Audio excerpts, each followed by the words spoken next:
Good morning, family members and friends.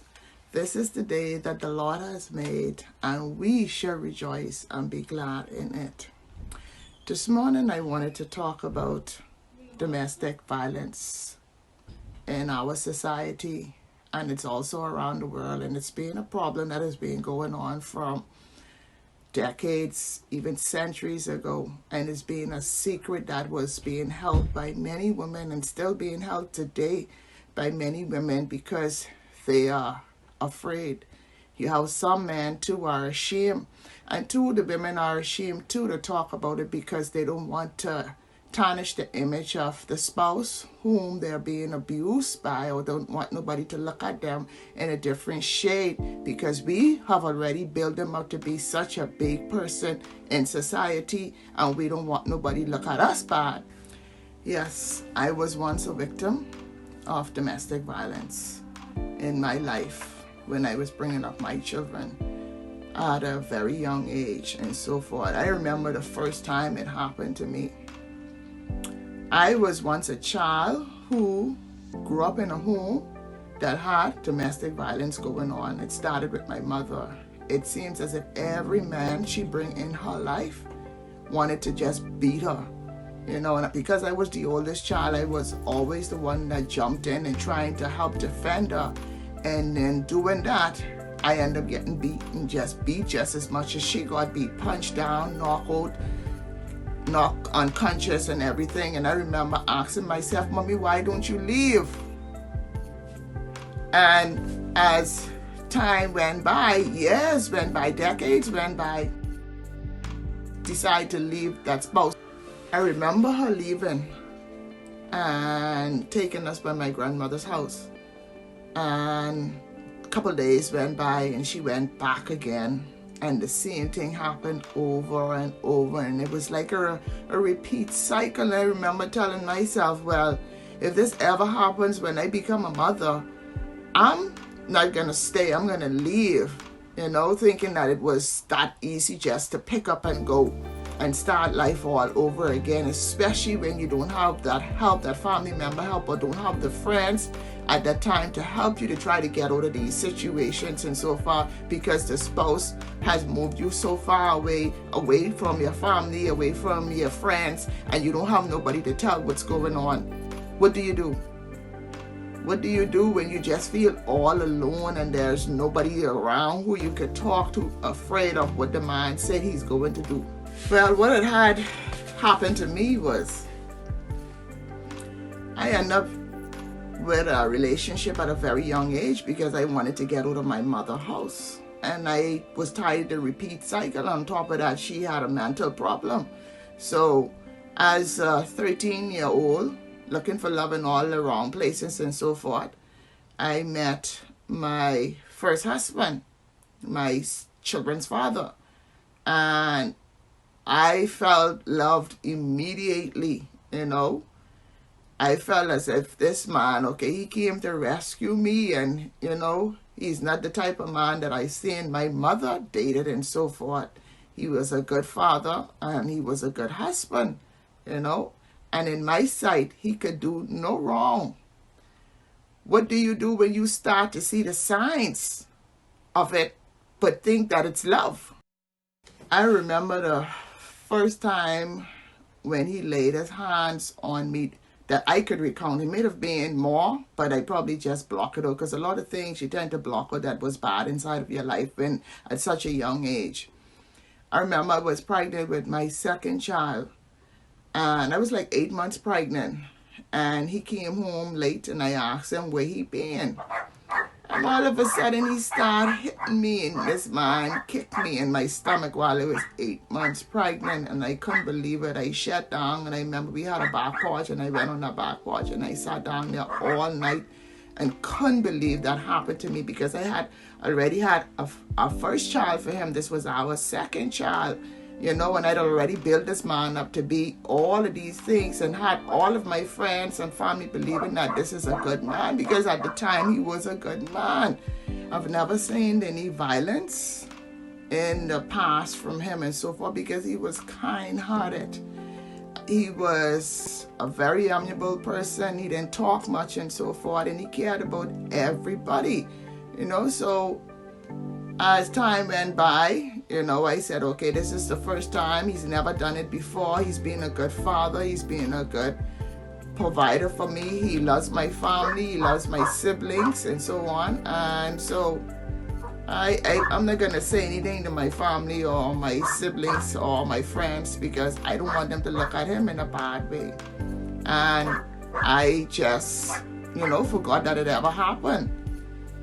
So I just stayed there. As I hear, and I'm trying to record my dogs that were in the back just carrying on terribly. I wants to go outside and bring them inside. I had to put them outside, but hopefully they'll let me record some more without making any noise in the background, but y'all bear with me. Yeah, like I was saying, I'd never seen any violence in him, so I just forgot about it. And it didn't happen anymore for a very long time. Years passed by and nothing happened, so I thought everything was good. We started to add more children onto our family. I was in love. I was deeply in love, I started to work myself, helping provide and helping to take care of the home and so forth.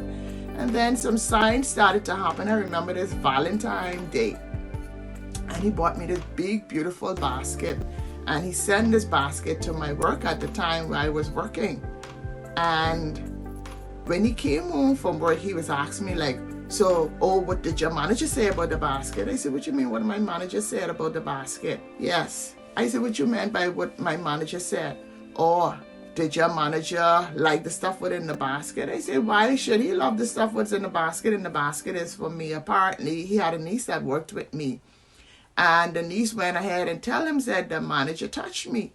Which, if the manager did, I didn't even know the manager touched me. Well, anyhow, that started something, and then he fought me that night. Instead of it being a Valentine night, a nice night that we're supposed to enjoy, the basket and me enjoying him, we ended up fighting. And I remember I ended up by my mother's house and so forth. I didn't tell her what happened and so on because she had already saw the basket. And then, here it is, a man that is treating me better than the men that she's used to, and that were treating her terrible. So I didn't say anything. I just tell her, well, I just needed some time off to myself. I just came here. So, guys, when you see your family members or friends coming to your house, all of a sudden something is up. So a week went by, and with having a week went by, he started coming around, saying all the good, nice, sweet stuff. And then I returned home because everything that I had for my children was already there. And he promised me that he won't hit me anymore. That, he didn't know what get into him and so forth. He loved me so much. And he just don't know what come over him and so on. And I believed him. I didn't think back about this is what the man them was telling my mother when they hit her. And she kept going back to them repeatedly over and over. So here goes this cycle of what happened to my mother now is happening to me. And still I did not get it right away. I did not see it because I felt so loved. I felt, okay, I had more things than what my mother had. This man is doing way more things than the man that was in my mother's life did for her. So I stayed. And eventually, because at the time we weren't married yet.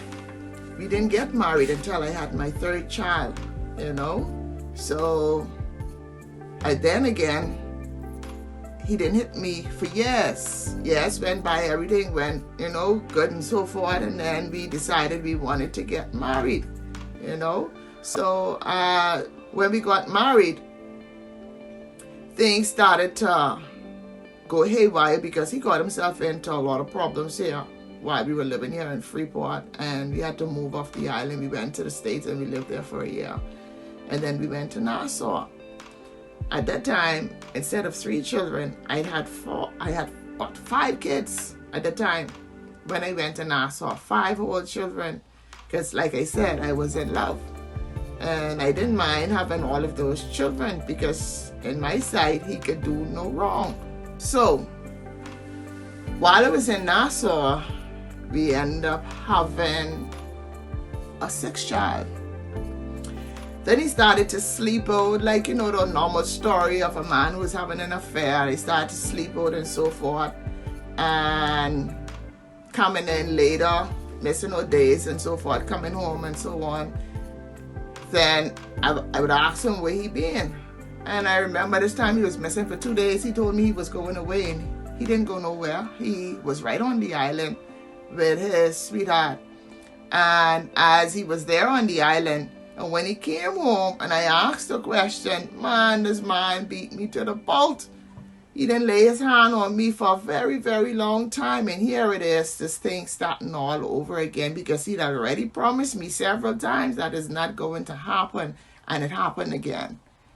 And when that happened, he would always, when things like that happen, he didn't do it around the children. He'd wait for the bigger kids to go to school and so forth. But this time, my 3 small children were home. And I remember my daughter, she cried and she didn't like it at all. And I remember when my son came home, he asked me what happened. And I told him what happened. He's like, Mommy, why don't you leave?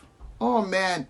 Then that clicked something in my head. And then I remember my mother, when I told her, Mommy, why don't you leave? And I remember me telling myself, if something was like this to happen to me, I'm not going to put my children through this. I'm not going to allow this to happen to me. So when he said that, Mommy, why don't you leave? That was my time to get out of there. But it didn't happen immediately. I had to pray about it. I say, Father God, if this man is for me, fix this. Yes, if this man is not for me, fix this relationship. If he is for me, fix it. If he's not, take me out of it safely. But as that happened, it didn't happen right away, because I had just had my young baby. So still sitting down in the house, mute, because I shut down. I didn't want to talk to anybody anymore. When he would talk to my children when he leave the house, I stopped talking to him and stuff like that. And I didn't have much presence over there. I didn't want to tell my uncle what was going on, because, he looked at us, okay, this is a nice family. This young guy, he's doing really well with his family and so forth. He's holding it down, because at the time I wasn't working. I was just a stay-at-home mom with my children. And I know he would have said, well, if this going on, why you went and had all of these children for this man, knowing that this is what he did, and this is not the first time that he did it. But I was ashamed. I was ashamed. I ain't gonna tell you no lie. It was a shame to tell people what was going on. Because in my head, I knew I was going back. What's the sense of telling them and then tell them today and then next week I'm back with him and so forth? Because it happened over and over. And I went back.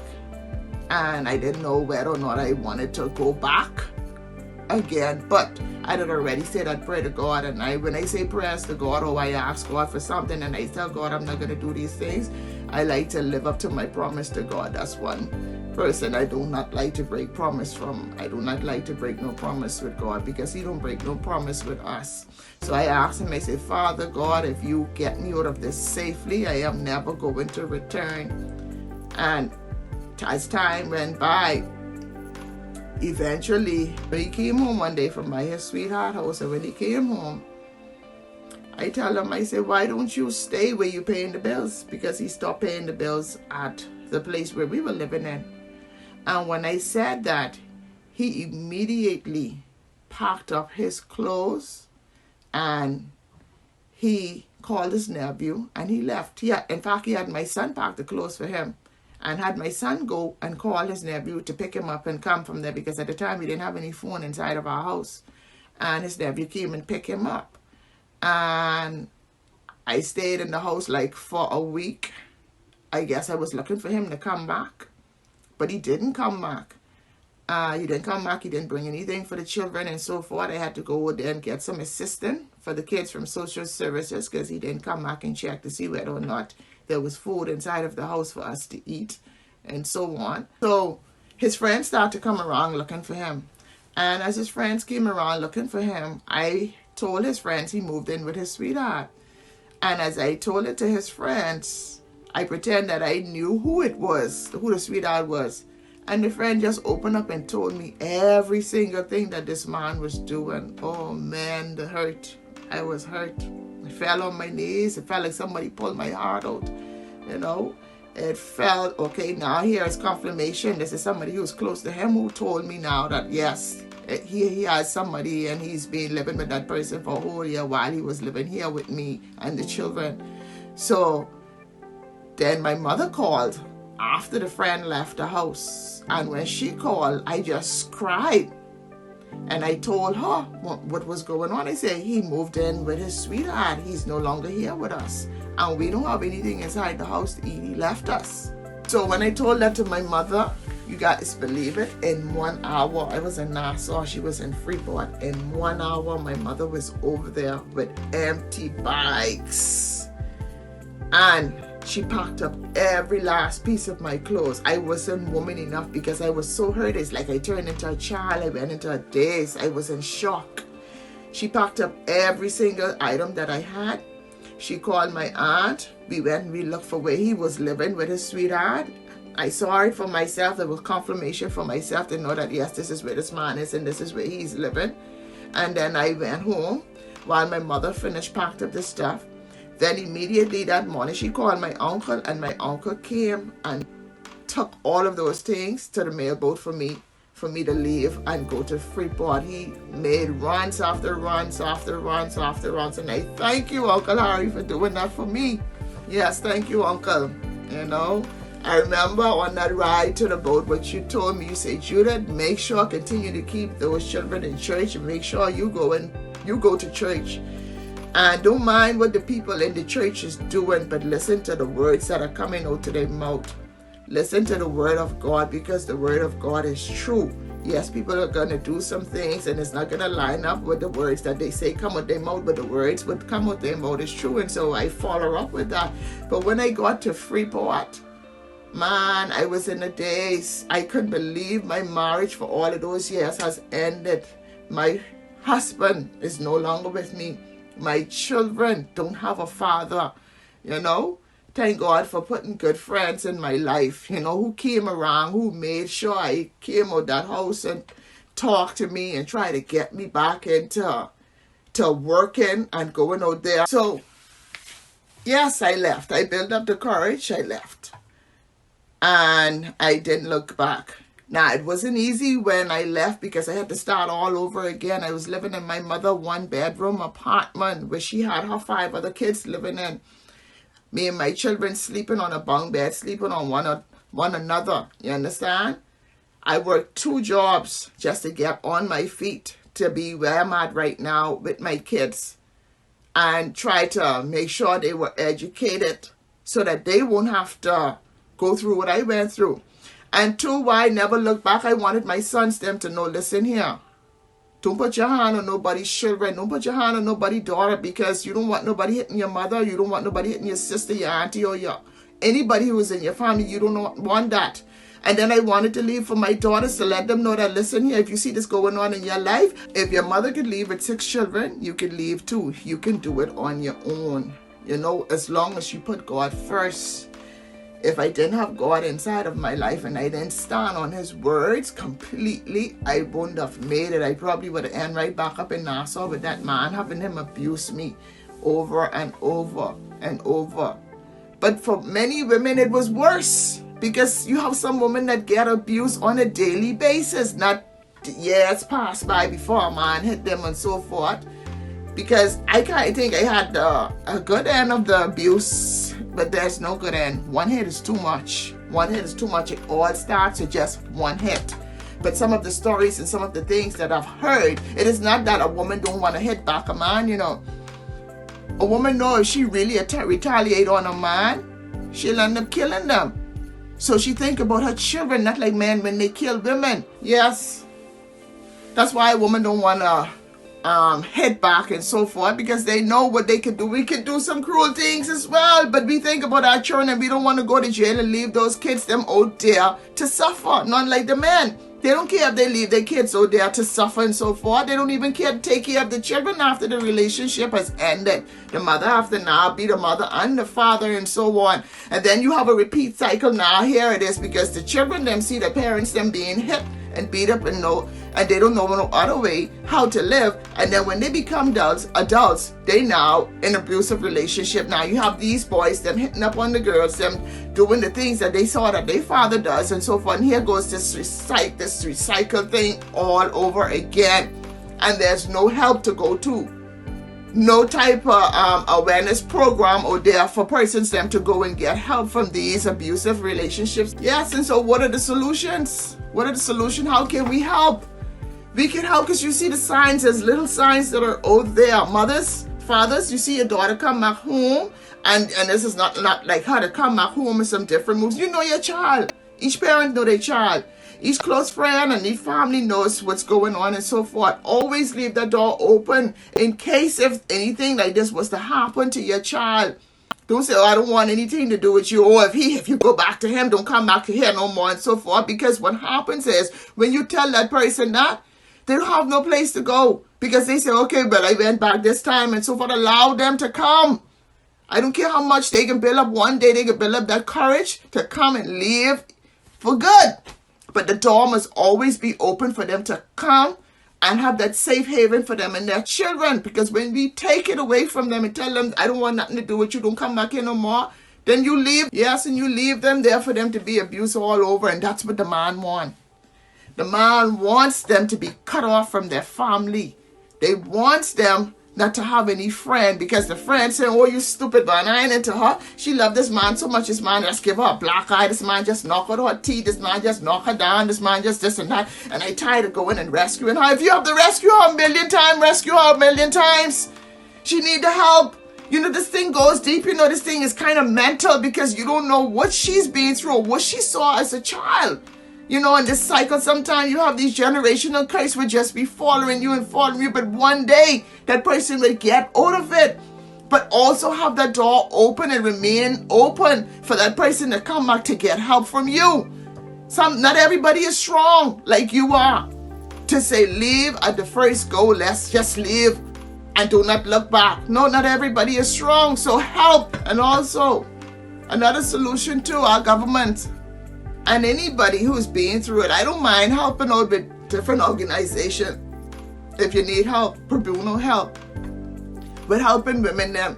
Because we don't even have no type of counseling over here for you to counsel those persons them keeping up with the counseling and following up to see what's going on. We have to look out for one another, you know.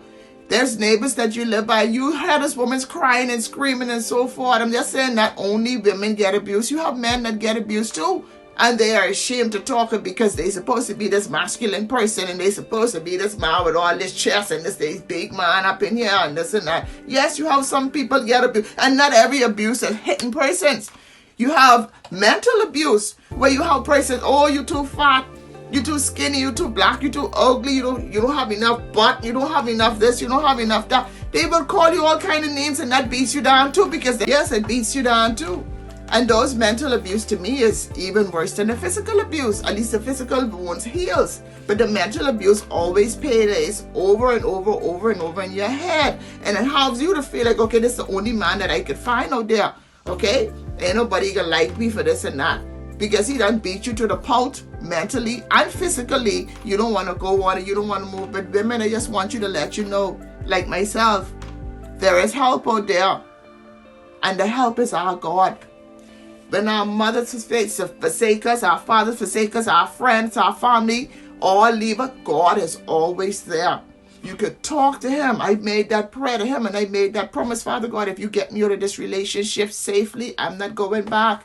And because I made that promise to God, I never turned back. I never went back. And you see how God lifted me up and he helped me and he helped me with these children to be successful here in life. Yes, God helped me. And he polished me and he molded me and he's still dealing with me today. And he sent me somebody who really loves me. Because my prayers to him was, Father Lord, send who you had ordained in my life for me. Okay? You choose for me this time. I don't want to choose for myself. I had God to choose my husband this time. I did not choose him. I would have passed him straight and he wouldn't have been my type or whatever. But God chose, and because he chose, I know he knows my beginning and I know he knows my end. He knows, you know. So you ask him when you're ready, you ask him. But first of all, women, we have to heal. Don't go jumping back into relationships right away thinking that you really need a man to have to accomplish these things, so a man there to do things for you. No, you don't. First, get to know who you are. Because you've been abused so long mentally and physically, you've lost yourself. So now it's time for you to find yourself. Get to know you.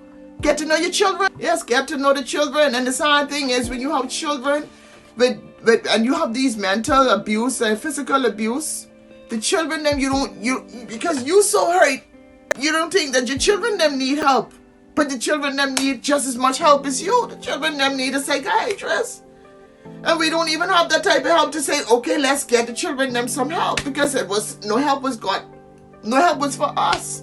So yes, government, we need to put some facilities there to help children of domestic violence, because that's our future. And it starts with them, so that that generation would not be the generation like the generation before, okay? That they can now have a different mindset from their fathers and their mothers, and to get help when help is needed, and to leave when the time is right to leave, okay? We can do that for our society. We can do that for our country. Let's start. I'm not saying I am perfect and I know it all now. No, I'm still learning as I go.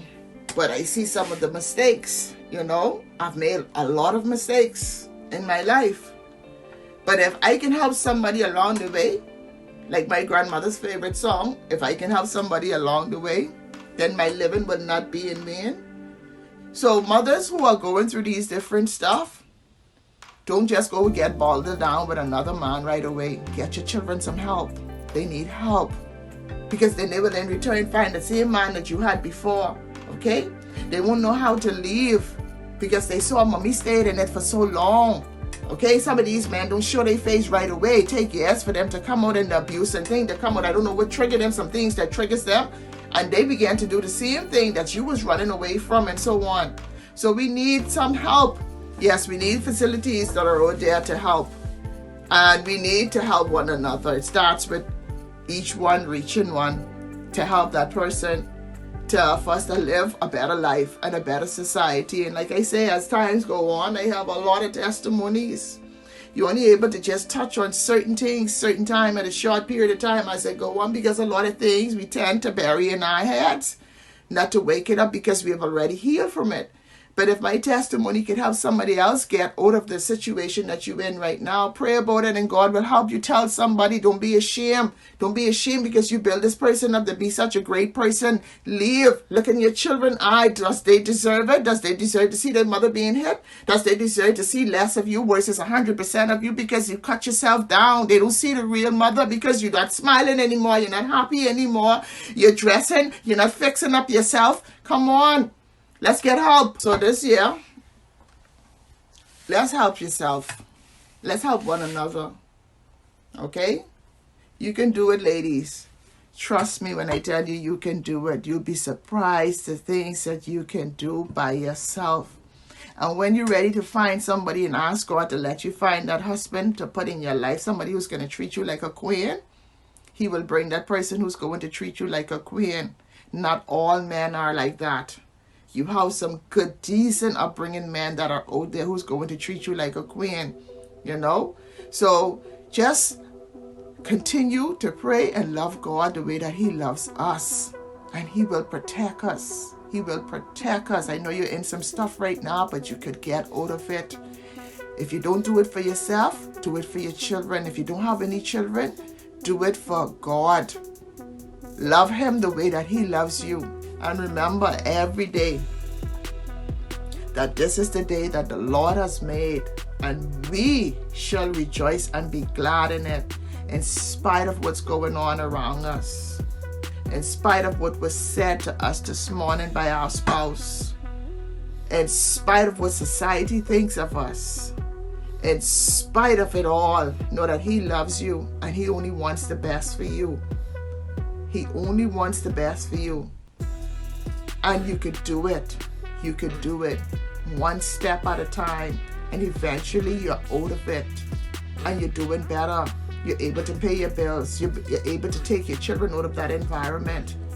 You're able to be free from all of the things that went on.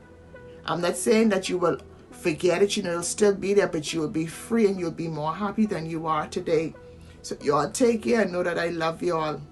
So when y'all see me out there dancing and being happy and enjoying myself and going out and want to do Judith, I deserve it. I went through hell and back. So I'm going to enjoy myself for what it is right now. When things come up my way, I can take it back and I can just whop it down. Yes, I'm not going to let nothing stay. That's why I don't hold nothing. And people be like, Judith, man, you don't think before you talk? No. If I have it in there, I'm going to say what I have to say, because nothing is going to hold me hold hostage anymore. I'm not going to be hold hostage in my mind, in my body, in my soul. No, I'm going to just do what I have to do, and I'm going to do what makes me happy. What makes me happy. I'm going to go out. I'm going to enjoy myself. Do what makes you happy in this day and this time. No more being held hostage by nobody. It don't have to be your spouse will hold you hostage. It could be other things that hold you hostage in this life. Do you? Yes, sir, ladies. Don't be afraid to leave. Don't be afraid of what people are going to say. Because yes, you're going to have some people that are going to say everything about you. Don't mind what person say. Don't mind what you have already invested. Don't mind what that man has already invested in you and so forth. But if you stay, it's only going to get worse. It's not going to get any easier. Don't care if years pass by. Leave. Get that strength and build up that strength and leave. I know it's easy for me to say now because I'm out of it. But I was once there, and I know the fright, and I know the feeling, and I know the anxieties that comes along with all of the different things that goes on in such a relationship.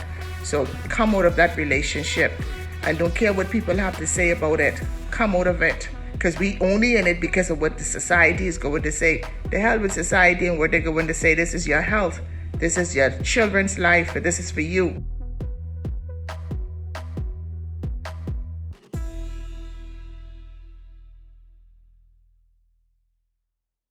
Welcome to Port Lucaya Marketplace. They have activities for every day of the week, starting from Sunday and Monday. Bohemian music, 9 a.m. till 11 p.m. Tuesday, bingo night, $2 per ticket, 7 p.m. till 11 p.m. Wednesday, grown folks golden oldies, 7 p.m. till 11 p.m. Thursday, my favorite, karaoke with DJ Luciano, 7 p.m. till 11 p.m. Friday, talent competition, 7 p.m. till 11 p.m. Saturday, dance competition, another favorite of mine, 8 p.m. till 11 p.m. Additional entertainment, fair run every last Friday of the month. They also have shop spaces for rent. Come on down and support our local vendors. Remember, they have something for everyone needs and wants. Thank you.